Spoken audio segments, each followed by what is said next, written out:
नमस्कार दोस्तों। दोस्तों, आगामी 1 फरवरी को हमारे यूनियन बजट 2026-27 को पेश किया जाएगा हमारे वित्त मंत्री के द्वारा। तो इस बजट में क्या-क्या प्रावधान होंगे, इस बजट में क्या-क्या परिवर्तन लाए जाएंगे, उसके बारे में हम तब बात करेंगे जब इस बजट को पेश कर दिया जाएगा। लेकिन आज के सेशन में हम बात करने वाले हैं यूनियन बजट के बारे में कि यूनियन बजट होता क्या है, यूनियन बजट को पारित करने का क्या-क्या प्रोसेस होता है। इसके अलावा इस बजट में कौन-कौन से दस्तावेजों को प्रस्तुत किया जाता है, हमारे संविधान में यूनियन बजट के बारे में किस तरीके से उल्लेख किया गया है, कौन-कौन से ऐसे प्रावधान हैं जो यूनियन बजट के बारे में बात करते हैं। इसके अलावा ये यूनियन बजट में कौन-कौन से ऐतिहासिक परिवर्तन पिछले कुछ दशकों में किए गए हैं। उदाहरण के तौर पे आप देखें तो पहले जो यूनियन बजट को पेश करने की तिथि होती थी उसको अब 1 फरवरी कर दिया गया है। अब इसका फायदा ये होता है कि बजट को पास करने में जो टाइम लगता है, उस टाइम को हम अपने वित्तीय वर्ष पूरा होने से पहले ही बजट को हम पास करवा लेते हैं। हमारे यहाँ पे जो वित्तीय वर्ष है वो 1 अप्रैल से आप देखेंगे 31 मार्च तक होता है।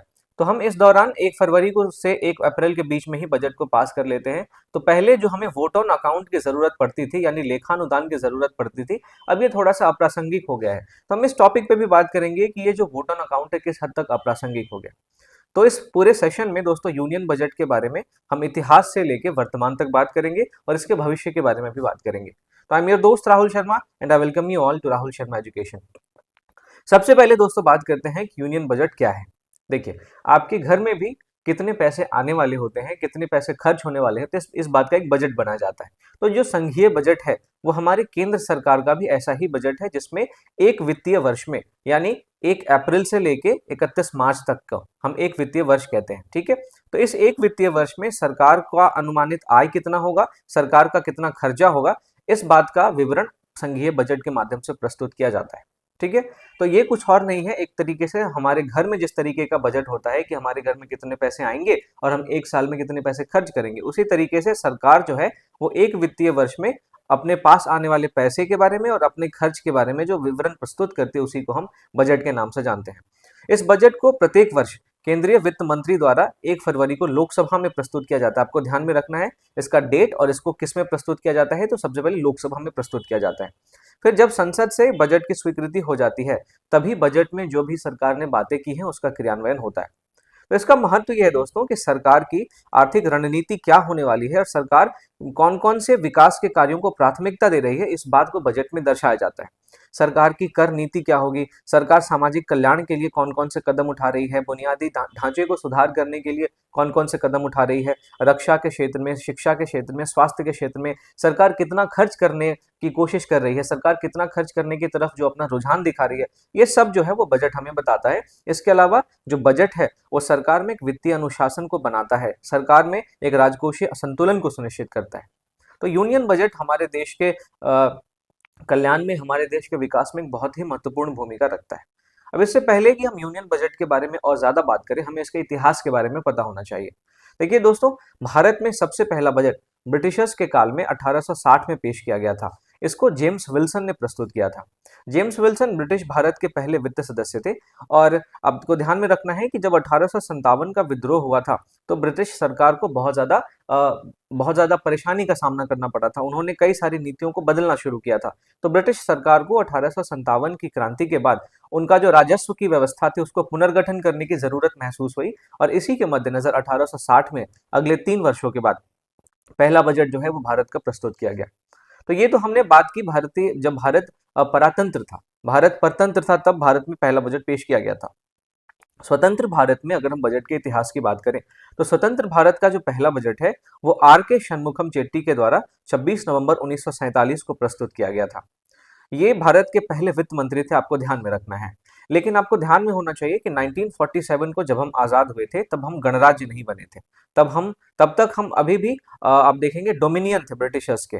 तो जब हम 26 नवंबर माफ कीजिएगा 26 जनवरी 1950 को जब हम अपने संविधान का कमेंसमेंट करते हैं तो उस दिन से संविधान को के लागू होने के बाद हम जब गणराज्य बने तो उसके बाद भारत का जो पहला बजट है वो 1950-51 में जॉन मथाई के द्वारा प्रस्तुत किया गया था और यही 1950-51 का जो बजट है ये भारत का पहला पूर्ण बजट था। ये आपको ध्यान में रखना है, जो कि जॉन मथाई के द्वारा प्रस्तुत किया गया था। ठीक है, तो भारत के गणराज्य बनने के बाद पहला बजट 1950-51 में प्रस्तुत किया गया था और यह संविधान लागू होने के बाद प्रस्तुत हुआ था, क्योंकि संविधान के लागू होने के बाद ही भारत एक गणराज्य बना था। उससे पहले भारत 1947 में आजाद तो हो गया था, लेकिन वो ब्रिटिश का डोमिनियन था, भारत एक गणराज्य नहीं था। ठीक है, अब गणराज्य बनने का क्या मतलब होता है, ये मैंने पॉलिटी की जो लक्ष्मीकांत की बुक है उसमें मैंने बहुत डिटेल में डिस्कस किया है। अगर आपने वो वीडियो नहीं देखी है तो वीडियो आप देख सकते हैं। इसके अलावा उसमें पूरी पॉलिटी को मैंने कवर किया है, तो आप पूरा पॉलिटी भी उसमें कवर कर सकते हैं। तो ये दोस्तों हमने बात करी बजट के इतिहास के बारे में। अब हमारे बजट में कुछ महत्वपूर्ण ऐतिहासिक परिवर्तन भी किए गए हैं जिसके बारे में हमें जानना चाहिए। सबसे पहले आप देखेंगे कि बजट प्रस्तुत करने की जो तिथि थी उसमें बदलाव किया गया है। पहले बजट फरवरी के अंतिम कार्य दिवस को प्रस्तुत किया जाता था, लेकिन 2017 से इसको प्रस्तुत करने की तिथि 1 फरवरी कर दी गई। यानी अब फरवरी महीने के शुरुआत में बजट पेश होता है, पहले अंत में पेश होता था। इसका उद्देश्य यह है कि जो नई सरकार आती है या फिर जो सरकार है उसको 1 अप्रैल से योजनाएं लागू करने का समय मिल सके। पहले जब फरवरी के अंतिम दिन जब बजट को पेश किया जाता था, तो 1 अप्रैल जब से हमारा वित्तीय वर्ष शुरू होता है, यहाँ इस समय तक बजट पास नहीं हो पाता था, तो सरकार को पहले लेखा अनुदान लेना पड़ता था। इसको हम वोट ऑन अकाउंट कहते हैं, जो 2 महीने के लिए सरकार लेती थी। ठीक बात है। अब इसको मतलब नेग्लेक्ट करने के लिए सरकार ने क्या किया, जो बजट प्रस्तुत करने की तिथि है उसमें बदलाव कर दिए। इसके अलावा एक और ऐतिहासिक परिवर्तन था रेल बजट का विलय। 2017 में इसको भी किया गया। पहले रेल बजट अलग से प्रस्तुत किया जाता था, लेकिन 2017 में रेल बजट का यूनियन बजट में विलय कर दिया गया। फिर बजट दस्तावेजों की भाषा में भी दोस्तों परिवर्तन किया गया। पहले केवल अंग्रेजी में बजट प्रस्तुत किए जाते थे, लेकिन अब हिंदी और अंग्रेजी दोनों में प्रस्तुत किए जाते हैं। इसके अलावा वर्ष 2021-22 का जो बजट था वो भारत का पहला डिजिटल बजट था। आप इस टाइम पीरियड को देखेंगे तो ये कोरोना के बाद का काल है, और चूंकि कोरोना में कई सारी परेशानियों का हमें सामना करना पड़ा था, इसलिए 2021-22 में जो पहला भारत का डिजिटल बजट है वो पेश किया गया था। इसको निर्मला सीतारमण ने पेश किया था, और इसकी तिथि भी 1 फरवरी 2021 थी, क्योंकि हमने 2017 से ही 1 फरवरी को बजट को प्रस्तुत करने की तिथि को निर्धारित कर दिया था। तो ये दोस्तों बजट से संबंधित कुछ महत्वपूर्ण परिवर्तन थे और बजट का इतिहास था। अब हम बात करते हैं कि हमारे संविधान में कौन-कौन से प्रावधान किए गए हैं जो बजट से सीधे-सीधे संबंधित हैं। आपको सबसे पहले तो ये ध्यान में रखना है कि हमारे भारतीय संविधान में बजट शब्द का प्रयोग नहीं हुआ है। बजट के लिए हमारे संविधान में एक शब्द का इस्तेमाल हुआ है जिसको हम कहते हैं एनुअल फाइनेंशियल स्टेटमेंट। इसको हम कहते हैं हिंदी में वार्षिक वित्तीय विवरण। इसको आपको ध्यान में रखना। बजट शब्द हमारे संविधान में इस्तेमाल नहीं किया गया है। ठीक है, तो सबसे पहले आप समझिए कि अनुच्छेद 112 जो है वो ये कहता है कि हमारे देश की सरकार एक वार्षिक वित्तीय विवरण को प्रस्तुत करेगी, और इसके संक्षिप्त व्याख्या है कि ये वार्षिक वित्तीय विवरण प्रस्तुत करना अनिवार्य है अंडर अनुच्छेद 112। ठीक है, अनुच्छेद फिर 13 कहता है कि अनुदान की मांगों पर मतदान होगा और केवल लोकसभा को मतदान करने का अधिकार होगा। ठीक है, फिर अनुच्छेद 114 कहता है एक विनियोग विधेयक पारित किया जाएगा, और इसके पारित होने के बाद ही हम संचित निधि से धन की निकासी कर पाएंगे। फिर 110 जो है वो मनी बिल यानी वित्त विधेयक के बारे में बात करता है, धन विधेयक के बारे में बात करता है। इसमें कर प्रस्ताव से संबंधित विषय होते हैं इसमें, और इसको केवल और केवल लोकसभा में पेश किया जा सकता है। अब हम इस वित्त विधेयक के बारे में, विनियोग विधेयक के बारे में, अनुदान की मांगों के बारे में, इन सब पे अभी हम बात करेंगे जब हम बजट को पारित करने की प्रक्रिया के बारे में बात करेंगे। अभी मैं आपको बता रहा हूं कि किस अनुच्छेद में कौन कौन सी बातें की गई है और ये बातें कैसे हमारे बजट से संबंधित है। अनुच्छेद 117 में वित्तीय विधेयक की बात की गई है, जो कि यहाँ पे हमारी चर्चा का विषय नहीं है। इसके अलावा 266 में आप देखेंगे भारत के संचित निधि के बारे में बात की गई है। अनुच्छेद 267 में आकस्मिक निधि की बात की गई है। इसके अलावा अनुच्छेद 109 में राज्यसभा की भूमिका के बारे में बताई गई है कि अगर मनी बिल राज्यसभा के पास जाता है तो उसको 14 दिन के अंदर या तो अपनी अनुमति देनी पड़ेगी या फिर लोकसभा को वापस करना पड़ेगा, और अगर राज्यसभा ने अनुमति नहीं भी दिया फिर भी धन विधेयक के संदर्भ में 14 दिन के अंदर उसको पारित मान लिया जाता है। 14 दिन के बाद उसको पारित मान लिया जाता है। अनुच्छेद 111 में राष्ट्रपति की स्वीकृति की बात है कि किसी भी विधेयक को अधिनियम बनाने हेतु राष्ट्रपति की स्वीकृति आवश्यक होती है, और अनुच्छेद 116 में वोट ऑन अकाउंट, जिसको हम लेखानुदान कहते हैं, उसके बारे में बताया गया है, जिससे सरकार अस्थायी व्यय कर पाती है। 2 महीने के लिए सरकार जो है वो खर्च अपना कर पाती है। ठीक बात है। अब आपको यहाँ पे ध्यान में ये रखना है कि जब हमने 2017 से जो बजट को प्रस्तुत करने की तिथि है 1 फरवरी की, है ना, तो इसके बाद जो वोट ऑन अकाउंट है वो समाप्त नहीं हुआ है। वो हालांकि पहले की तुलना में अब कम इस्तेमाल में आता है। जो वोट ऑन अकाउंट है यानी लेखानुदान, जो पहले 2 महीने के लिए सरकार एक्स्ट्रा, अब पहले ही 2 महीने का खर्चा सरकार निकाल लेती थी लेखानुदान के माध्यम से, क्योंकि वित्तीय वर्ष शुरू होने तक जो बजट है वो पास नहीं हो पाता था। तो अब चूंकि पहले तिथि को बदल दिया गया है, तो अब वित्तीय वर्ष शुरू होने से पहले बजट पास हो जाता है, इसलिए वोट ऑन अकाउंट की जरूरत नहीं पड़ती। लेकिन अभी भी वोट ऑन अकाउंट हमारे बजटरी प्रोसेस का पार्ट है, क्योंकि आप देखेंगे कि जब जिस साल चुनाव होता है, उस साल जो है सरकार वो पूरा का पूरा बजट पास नहीं करती। उस साल सरकार लेखानुदान करती है, लेखानुदान लेती है, और लेखानुदान के माध्यम से जो नई सरकार आने वाली होती है उसको एक मौका दिया जाता है कि अगर कोई नई सरकार बनती है तो फिर वो एक नया बजट पेश करेगी। इसके अलावा मान लीजिए अगर संसद बाधित है, संसद अगर सदन में नहीं है, तो ऐसे में भी सरकार अपने कामकाज को तो नहीं रोक सकती। इससे हमारे देश में जो विकासकारी काम है वो सारे दुष्प्रभावित हो जाएंगे। तो इसलिए संसद जब बाधित रहती है, तो ऐसी स्थिति में भी सरकार वोट ऑन अकाउंट का इस्तेमाल करके 2 महीने का खर्च जो है वो संचित निधि से निकाल सकती है। तो प्रीलिम्स में आपको इस बात के लिए ट्रैप किया जा सकता है कि वोट ऑन अकाउंट अब समाप्त हो गया है, जो कि गलत स्टेटमेंट है। वोट ऑन अकाउंट अभी भी विशेष परिस्थितियों में प्रयोग किया जाता है, सही स्टेटमेंट यह है। और ये परिस्थितियां हैं चुनाव की परिस्थिति, संसद के बाधित होने की परिस्थिति, है ना। तो ये चीज आपको ध्यान में रखनी है, बहुत इंपॉर्टेंट है। तो इस तरीके से हमने समझा कि हमारे संविधान में बजट से संबंधित कौन कौन से प्रावधान है। अब हम समझते हैं कि बजट को किस तरीके से पास किया जाता है, बजट की प्रक्रिया के कितने चरण हैं। देखिए, बजट की प्रक्रिया में आपको 6 स्टेजेस देखने को मिलते हैं। सबसे पहले बजट को प्रस्तुत किया जाता है लोकसभा में, और ये वित्त मंत्री करता है। वो लोकसभा में बजट को पेश करता है और लोकसभा बजट पर भाषण देता है। दोनों सदनों के बजट पर पटल पर जो है वो बजट के दस्तावेज रखे जाते हैं। बजट की प्रस्तुति के बाद बजट पे सामान्य चर्चा होती है। इसमें बजट के जो सिद्धांत है उस पर चर्चा होती है, बजट में जो भी सरकार की नीतियां लिखी गई हैं उसकी चर्चा होती है। लेकिन सामान्य चर्चा के दौरान कट मोशन की अनुमति नहीं होती, आपको ध्यान में रखना है। सामान्य चर्चा के बाद विभागीय स्थायी समितियों के द्वारा जांच की जाती है। इसमें जो भी अनुदान की मांगे सरकार के द्वारा की गई है, उन अनुदान की मांगों की गहन समीक्षा की जाती है। और इस विभागीय स्थायी समितियों द्वारा जांच के लिए लगभग 3-4 सप्ताह का जो अवकाश काल है वो डिक्लेयर किया जाता है। तो इस 3 से 4 सप्ताह के अंदर, माफ कीजिएगा, इस 3 से 4 सप्ताह के अंदर जो विभागीय स्थायी समितियां हैं वो बजट के अनुदान मांगों की जांच करती है। फिर जब ये जांच हो जाती है तो अनुदान पर मतदान होता है, और ये केवल लोकसभा के द्वारा किया जाता है। जो भी अनुदान है उसको संशोधित करने का राज्यसभा के पास कोई अधिकार नहीं है, आपको ध्यान में रखना है। इस पर वोटिंग का यानी मतदान का राज्यसभा के पास कोई भी अधिकार नहीं है, तो ये चीज आपको ध्यान में रखना है। और जब अनुदान होता है दोस्तों, तो उस पर चार्ज एक्सपेंडिचर यानी कि भारित व्यय, भारित व्यय जो है वो मतदान से बाहर होता है। भारित व्यय क्या होता है? तो भारित व्यय ऐसे व्यय होते हैं जिसको संचित निधि से निकालने के लिए संसद से अनुमोदन की जरूरत नहीं पड़ती। देखिए, बजट में जो भी बातें हैं उन सभी बातों पे जो पैसा चाहिए, उन सभी बातों को पूरा करने के लिए जो पैसा चाहिए उसके लिए संसद के अप्रूवल की जरूरत होती है। लेकिन जो संसद पे, जो हमारे संचित निधि पे भारित व्यय, जैसे मान लीजिए सुप्रीम कोर्ट है ना, या फिर हाई कोर्ट है, तो इनके जजेस का जो वेतन है या फिर जो भी सरकारी कर्मचारी है उनका जो वेतन है, इस वेतन को तो आप नहीं रोक सकते, है ना। अब सुप्रीम कोर्ट और हाई कोर्ट के जजेस के वेतन को रोकने का चूंकि हमारे देश में प्रोविजन नहीं है, तो ये सारे के सारे वेतन हो गए, जो पेंशन है या फिर जो भत्ता हो गया, ये सब के सब भारित व्यय में आते हैं। और इन सब कामों के लिए पैसा निकालने के लिए सरकार को संसद से अप्रूवल लेने की जरूरत नहीं होती है, इसको आपको ध्यान में रखना है। तो हमने बजट प्रक्रिया के चरण में सबसे पहले देखा, बजट को प्रस्तुत किया गया। प्रस्तुत करने के बाद बजट पे सामान्य चर्चा होती है। सामान्य चर्चा होने के बाद विभागीय अस्थायी समितियों के द्वारा इस बजट की जो अनुदान मांगे हैं सरकार की, उस पर गहन समीक्षा होती है, और 3-4 सप्ताह के लिए जो संसद है उसको रोक दिया जाता है। फिर उसके बाद जब जांच हो जाती है तो अनुदानों पर मतदान होता है, जिसमें केवल लोकसभा का से होता है, लोकसभा की भूमिका होती है। और इन अनुदानों पर मतदान में जो चार्ज एक्सपेंडिचर है वो चार्ज एक्सपेंडिचर मतदान से बाहर होता है। इसके अलावा जब अनुदान की मांगों पर मतदान हो जाता है तो फिर लोकसभा के द्वारा पास करने के बाद फिर एक विनियोग विधेयक को पारित किया जाता है।